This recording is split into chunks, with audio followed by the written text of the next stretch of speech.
పరిశుద్ధ గ్రంథం ఛానల్ వీక్షిస్తున్న ప్రతి ఒక్కరిని దేవుని పేరిట వందనాలు తెలియజేసుకుంటున్నాం. ప్రేమ, సంతోషము, సమాధానం సదా మీకు తోడేండి నడిపించును గాక. నిన్నటి దినాన ఇర్మియా గ్రంథం 39వ అధ్యాయం చదువుకున్నాం. ఈరోజు ఇర్మియా గ్రంథం 40వ అధ్యాయం చదువుకున్నాం. రాజదేహ సంరక్షకుల అధిపతి అయిన నెబుజరదాను యెరూషలేము నుండి, యూదాలో నుండి, బబులోనునకు చెరగా కొనుపోబడిన బందీ జనులందరిలో నుండి సంఖ్యల చేత కట్టబడి ఉన్న ఇర్మియాను తీసుకొని రామాలో నుండి పంపివేయగా, యెహోవా యొద్ద నుండి అతనికి ప్రత్యక్షమైన వాక్కు, రాజదేహ సంరక్షకుల అధిపతి ఇర్మియాను అవతలికి తీసుకొని పోయి అతనితో ఇలాగా మాట్లాడెను. ఈ స్థలమునకు నేను ఈ కీడు చేసేదనని నీ దేవుడగు యెహోవా ప్రకటించెను కదా.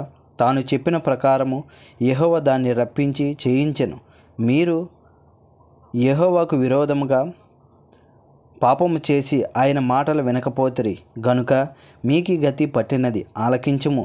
ఈ దినమున నేను నీ చేతుల సంఖ్యలను తీసి నిన్ను విడిపించుచున్నాను. నాతో కూడా బబులోనునకు వచ్చుట నీకు మంచిదని నీకు తోచిన ఎడల రమ్ము, నేను నిన్ను భద్రముగా కాపాడేదను. అయితే బబులోనునకు నాతో కూడా వచ్చుట మంచిది కాదని నీకు తోచిన ఎడల రావద్దు. దేశమంతటా నీకేమీ అడ్డం లేదు. ఎక్కడికి వెళ్ళుట నీ దృష్టికి అనుకూలమో, ఎక్కడికి వెళ్ళుట మంచిదని నీకు తోచునో అక్కడికి వెళ్ళుము. ఇంకను అతడు తిరిగి వెళ్ళక తడువు చేయగా, రాజదేహ సంరక్షకుల అధిపతి అతనితో ఇలాగ చెప్పెను.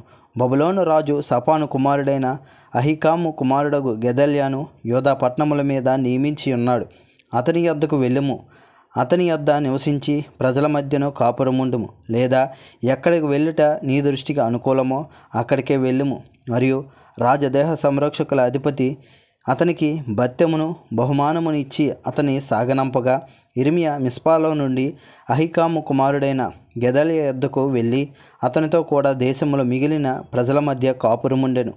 అయితే అచటచట నుండు సేనల అధిపతులందరూ వారి పటాలపు వారును బబులోను రాజు అహికాము కుమారుడైన గెదల్యాను దేశం మీద అధికారిగా నియమించి బబులోనునకు చెరగొని పోబడక నిలిచిన వారిలో స్త్రీ పురుషులను పిల్లలను దేశంలోని అతి నీరసులైన దరిద్రులను అతనికి అప్పగించనని వినిరి. కాగా నెతన్యా కుమారుడైన ఇష్మాయేలును, కారేహ కుమారులైన యోహన్నాను, యోనాతానులను, తన్వమీతు కుమారుడైన సెరాయను, నెటోపతీయుడైన యపాయి కుమారులను, మాయకతీయుడైన వాని కుమారుడగు యజన్యాయును వారి పటాలపు వారును మిస్పాలో నుండి గెదల్యా యొద్దకు వచ్చిరి. అప్పుడు సఫాను కుమారుడైన అహికాము కుమారుడగు గెదల్యా ప్రమాణము చేసి వారితోనూ వారి పటాలపు వారితోనూ ఇలాగ చెప్పెను. మీరు కల్దీల సేవించుట భయపడి దేశంలో కాపురముండి బబులోను రాజును సేవించిన ఎడల మీకు మేలు కలుగును.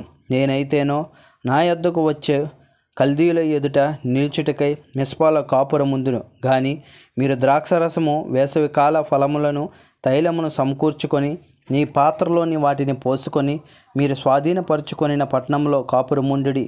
మోయాబులో నేమి, అమ్మోనీయుల మధ్యనేమి, ఎదోములోనేమి, ఏ ప్రదేశంలోనేమి ఉన్న యూదులందరూ బబులోను రాజు యూదాలో జనశేషమును విడిచినని సఫాను కుమారుడైన అహికాము కుమారుడు గెదల్యాను వారి మీద నియమించిననియు వినినప్పుడు అందరూ తాము తోలివేయబడిన స్థలములన్నిటినీ విడిచి మిస్పా గెదల్యా యొద్దకు వచ్చి బహు విస్తారమైన ద్రాక్షరసమును, వేసవి కాలపు పండ్లను సమకూర్చుకొనిరి.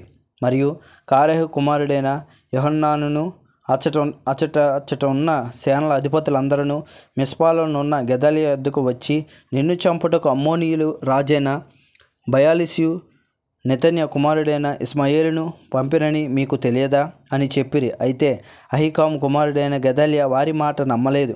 కారేహు కుమారుడగు యోహన్నాను మిస్పాలో గెదల్యాతో రహస్యముగా ఇట్లానెను. నీ యొద్దకు కూడి వచ్చిన యూదులందరూ చెదిరిపోవునట్లును, యోధా జనశేషము నశించినట్లును నెతన్యా కుమారుడైన ఇష్మాయేలును నిన్ను చంపనేలా దయచేసి నన్ను వెళ్ళనిమ్ము. ఎవనికి తెలియకుండా నేను వాణ్ణి చంపేదను. అందుకు అహికాము కుమారుడైన గెదల్యా కారేహు కుమారుడైన యోహన్నాతో, ఇష్మాయేలును గూర్చి నీవు అబద్ధమాడుచున్నావు, నీవు ఆ కార్యము చేయకూడదనెను. ఇంతటితో ఇర్మియా గ్రంథం 40వ అధ్యాయం పూర్తయింది. రేపటి దినాన్ని ఇర్మియా గ్రంథం 41వ అధ్యాయం చదువుకుందాం. ప్రేమ, సంతోషము, సమాధానం సదా మీకు తోడేంటి నడిపించునుగాక. ఆమెన్.